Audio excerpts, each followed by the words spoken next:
Hello, everybody. David Shuster here. There are certain television moments that redefine our culture and stand out in history. The Apollo 11 moon landing, the 9/11 attacks, the O.J. Simpson slow-speed chase, the final episode of MASH. People of a certain age can remember exactly where they were for each. Well, now there is another one to add to the list. The premiere show of this season's South Park and Comedy Central.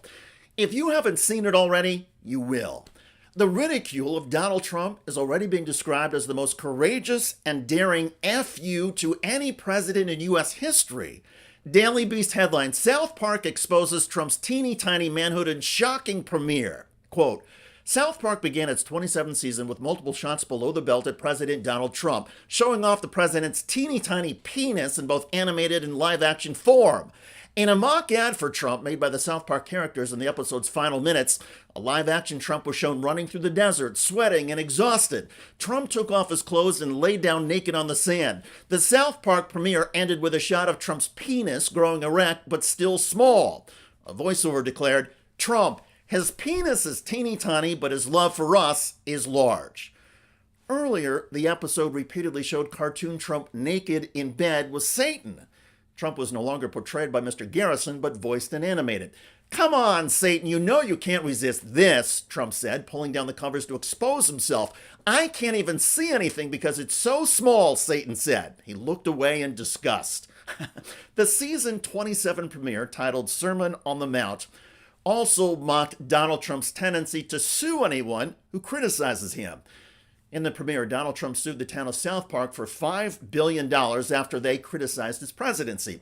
It was a reference to Trump's $10 billion lawsuit against Paramount, CBS, and 60 Minutes filed in 2024.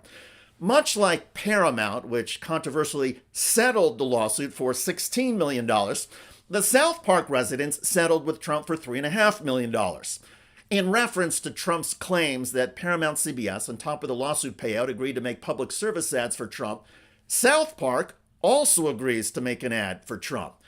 The ad the town produced features full frontal nudity, depicting Trump as even more bloated and flabby than in reality, and with a tiny, small penis.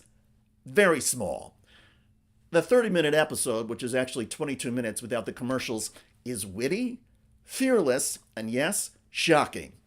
Anybody who sees it, and trust me you will if you haven't already, will agree that it is one of the most audacious things ever broadcast on U.S. television, if only for how far it goes in ridiculing and brutalizing a sitting U.S. president. The fact that South Park, which is produced by Comedy Central, would put this together and air it now is stunning. Keep in mind, Comedy Central is owned by Paramount CBS. This is the same Paramount CBS that notified late-night host Stephen Colbert that next season would be his last, just days after Colbert accused Paramount CBS of giving Trump a big fat bribe. Colbert was speaking, of course, about Paramount CBS trying to complete a merger with Skydance. But the merger needs approval from the Trump administration. And thanks to the CBS payout and perhaps the firing of Stephen Colbert, the Skydance Paramount deal is getting approved. Relatedly, Comedy Central just agreed the other week to pay the producers of South Park $1.5 billion for 10 episodes in the show's 27th season. Apparently, once the check cleared, the showrunners took that money and made television history, hammering and ridiculing a sitting U.S. president in ways that have never been done before or even attempted in the annals of American entertainment history. For Donald Trump critics, which based on the polls now means about 63% of the American public, this South Park show will be the moment that the Trump resistance delivered its loudest and fiercest counterpunch ever. Yes, corporate media may be willing to settle with Trump and clip the wings of independent journalistic institutions like 60 Minutes, but at least some independent media creators, now including South Park, which gets paid by corporate media, those creators, those artists, are not going to back down. Instead, they are doubling down and using their platform to speak out. It is breathtaking. And over at the White House, we don't have to imagine the huffing and puffing in Trump world. Headline, Trump seething over South Park mockery on eve of Skydance Paramount deal closure. White House lashes out at desperate season 27 premiere.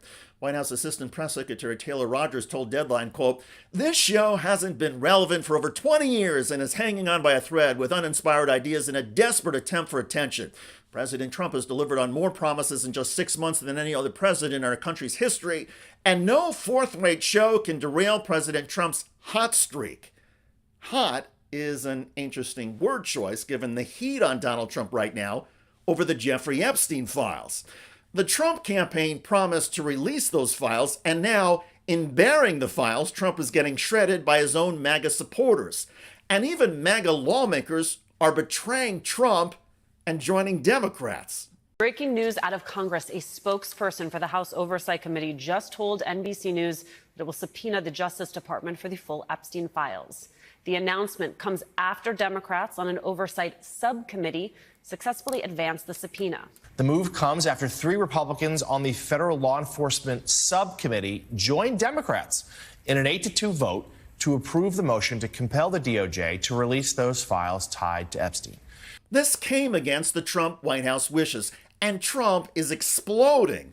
Headline, Trump overheard vulgar Oval Office panic over Epstein. Quote, President Donald Trump is reportedly in full panic mode, using profanity during a heated Oval Office moment as pressure mounts over his ties to Jeffrey Epstein, according to an inside source who spoke with Politico. "They're going to accuse me of some funny business," Trump reportedly said recently in the Oval Office, according to a Republican with close ties to the White House who personally heard the president's remarks. Clearly, Donald Trump is anxious and nervous. There are multiple reports that Trump is not just mentioned in the Epstein files, but pictured in some of them, allegedly with half-naked teenage girls. And with the mainstream media unable to resist the salaciousness, and MAGA world convinced the deep state engaged in a pedophilia ring that needs to be uncovered, the Jeffrey Epstein investigation is not going away. So the political walls are closing in on Donald Trump. And now, if Trump is seeking the safe harbor or refuge of watching television, he just got whacked and ridiculed on Comedy Central in historic fashion. This is a watershed moment in our culture and politics. The biggest viewing demographic for South Park? Young white men. The manosphere that propelled Donald Trump to election victory and remain his core bedrock supporters. Now, an entire generation of young men have been encouraged to treat Donald Trump as an ugly, impotent, and idiotic buffoon, to view Trump as a joke and a disgusting creature who should be despised. Many of us will always remember where we were on 9/11, or during O.J. Simpson's slow-speed chase, or during the final episode of MASH. I guarantee that we will all remember where we were and what it meant when we watched Comedy Central's South Park Sermon on the Mount. Just watch. By the way, Donald Trump's foolishness on trade just got exposed by an economist armed with basic facts about the deal with Japan. Okay, so this is how you fool a president who doesn't understand economics into thinking he's won something. Remember, the tariff here is the tax that Trump imposes on Americans. He's reduced that tax from 25% in his threats to 15%, but actually that tax before Trump, way back in January, was about 2%.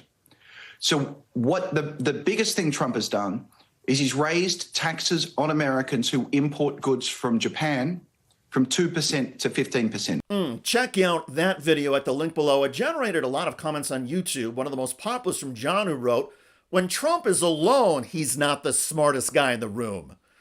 I hear you. I look forward to reading your comments about South Park making television history at Donald Trump's expense. I'm David Shuster. Thanks for joining us.